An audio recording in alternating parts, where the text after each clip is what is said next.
Bonjour. Dans les moteurs à combustion interne et dans l'intérêt de tirer plus de performance dans le monde de l'optimisation, il y a ce qu'on appelle la suralimentation. Je suis Briga Abdelaziz, enseignant-chercheur à l'Université de Tlemcen au département de génie mécanique. À la fin de cette présentation, vous allez être capable de comprendre le concept de la suralimentation et ainsi de différencier entre les différents types. Commençons tout d'abord par la définition du concept. Le rendement d'un moteur dépend directement de sa capacité de remplissage dans les cylindres et aussi de la puissance de l'explosion dans chaque cylindre. On peut poser une question, la suivante: comment faire pour augmenter la puissance d'un moteur sans pour autant détériorer sa fiabilité? Il existe plusieurs moyens. Parmi les moyens, soit par augmenter la cylindrée, ça va influer par la suite sur le poids supplémentaire et aussi la consommation supérieure du carburant. Une deuxième technique, soit par augmenter le régime de rotation, et ça va influer sur la durée de vie du moteur. Troisième technique, c'est le remplissage des cylindres. C'est là où le procédé de la suralimentation entre en vigueur.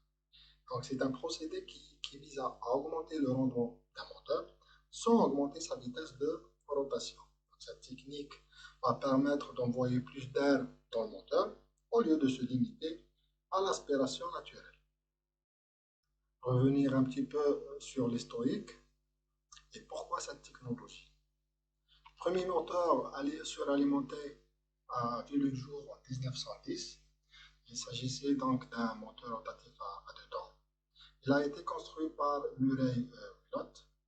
Par la suralimentation, on a obtenu la possibilité de compenser sur les moteurs de véhicules les pertes de puissance dues à la densité d'air croissante à des altitudes assez élevées. Pourquoi cette technologie? Tout simplement, nous avons une contrainte, ce qu'on appelle les gaz d'échappement.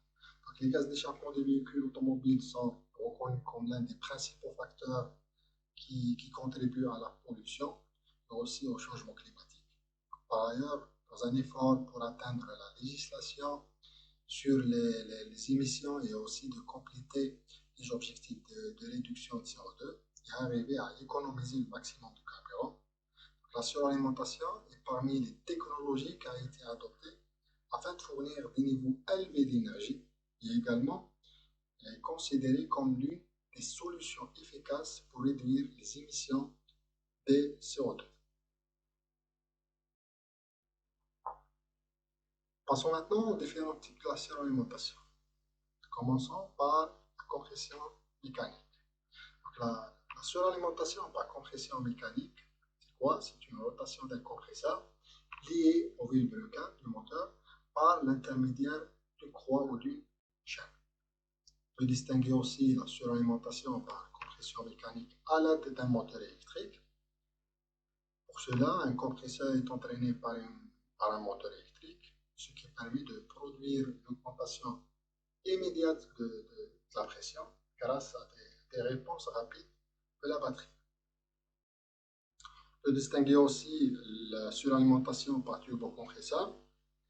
Donc, c'est un turbo qui fonctionne comme une pompe centrifuge sous l'effet de la force centrifuge due à une vitesse de rotation élevée, environ 150 tours à 150 000 tours par minute. Donc l'air est chassé vers la périphérie, comme vous voyez dans la figure. Donc l'air est chassé vers la périphérie de la roue du compresseur, ce qui entraîne une aspiration dans son centre. Il y a aussi la suralimentation par turbocompresseur à deux étages. C'est un système de suralimentation où deux turbocompresseurs sont disposés en parallèle ou même en série. Donc, le dispositif en parallèle dans lequel deux turbines identiques sont intégrées dans le système d'échappement du moteur, de sorte que les gaz dans les collecteurs d'échappement soient répartis de façon égale entre ces deux petites turbines, fonctionnant simultanément. Donc, au lieu de se limiter à une seule turbine, on peut utiliser deux petites turbines pour avoir une meilleure alternative face à un régime transitoire. Passons maintenant à l'avantage et l'inconvénient de chaque type. Alors, pour la suralimentation par compression mécanique, parmi les avantages, une pression de suralimentation est constante, quelle que soit la vitesse du moteur.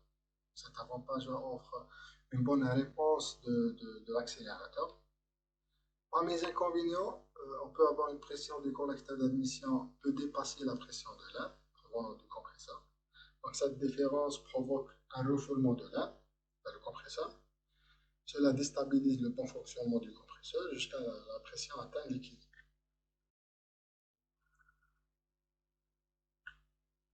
Pour la compression mécanique à l'aide d'un moteur électrique, nous avons l'avantage de produire une augmentation immédiate de la pression grâce à la réponse rapide de la batterie. Parmi les inconvénients, un compresseur qui développe un haut niveau de pression sur l'alimentation nécessite une puissance élevée à partir d'un certain nombre de batteries qui pourrait imposer un problème de poids, par exemple, sur le véhicule. Pour permettre au compresseur donc, de fonctionner dans des vitesses variables, il est nécessaire d'introduire un système de contrôle complexe et qui peut conduire à une mise en œuvre coûteuse. Pour le turbocompresseur, parmi les avantages, on peut avoir une efficacité importante grâce à une meilleure exploitation des gaz d'échappement, un meilleur contrôle de pression de suralimentation, l'utilisation des systèmes de recirculation par contrôle de pression et d'échappement élimine les émissions du NOx. Parmi les inconvénients, à bas régime, les turbocompresseurs munis d'une turbine à géométrie fixe.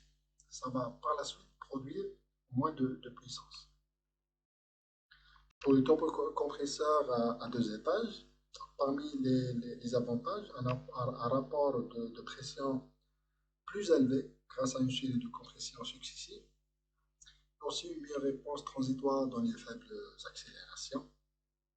Parmi les inconvénients, l'utilisation de deux turbocompresseurs peut causer des problèmes d'encombrement, de 1, et aussi le volume supplémentaire pourrait affaiblir la puissance thermique dans le système d'échappement.